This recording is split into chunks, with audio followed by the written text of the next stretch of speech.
অসহায় মানুষ বসে গরমে কেমন ছুটছে দেখুন। মাঠে কি করছে এত গরমে? লোকের গরু। লোকে গরু চালাচ্ছ না? লোক কত টাকা করে দেয় প্রতিদিন? এখন তো 15 টাকা করে গরু ছিল না। 15 টাকা করে গরু চালানোর জন্য দেয়। এত রোদ গরমে সানস্ট্রোক হয়ে যাবে এখন। বয়স্ক অনেক বয়স তো বয়স হয়েছে, এত বয়সে মাঠে ঘুরলে হবে? এত এখন বেলা 2টো বাজছে। খাবার নিজেদের খাবার কি আর জোগাড় করো? খাবার কি করে জোগাড় করবো? খেতে জোগাড় করবো।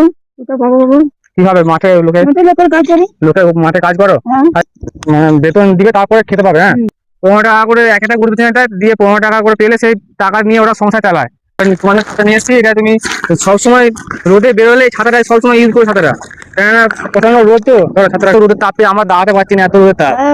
কত রোদে বাবা রে। প্রচন্ড রোদে অনেক পরিশ্রম মেহনতি করে এরা মানুষগুলো মানে নিজের দুবেলা খাবার জোগাড় করে। দাঁড়ালাম, মানুষটাকে দেখে দাঁড়ালাম যাতে ওনাকে একটু উপকার বা সাহায্য করতে পারি, তার জন্য দাঁড়ালাম। দেখো মাঠটা পুরো ফাঁকা, যাদের দেখা মাঠটা পুরো ফাঁকা মাঠ।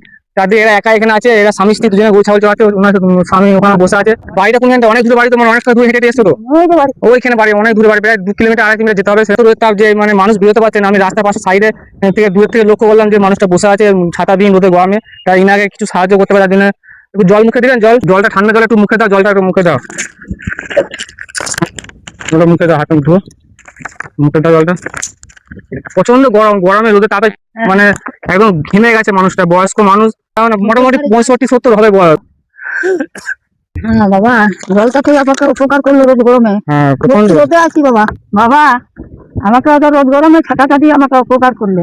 তোমাকে যেমন তোমার আশীর্বাদ করে মতো আরো বড় হোক। এই টাকাটা নিয়ে কিছু কিনে খাবে, হ্যাঁ। বাড়িতে নিজে ফল ফল কিনে খাবে। হ্যাঁ, রোদে গরমে সবসময় রোদে গরমে বেরোনি। হ্যাঁ।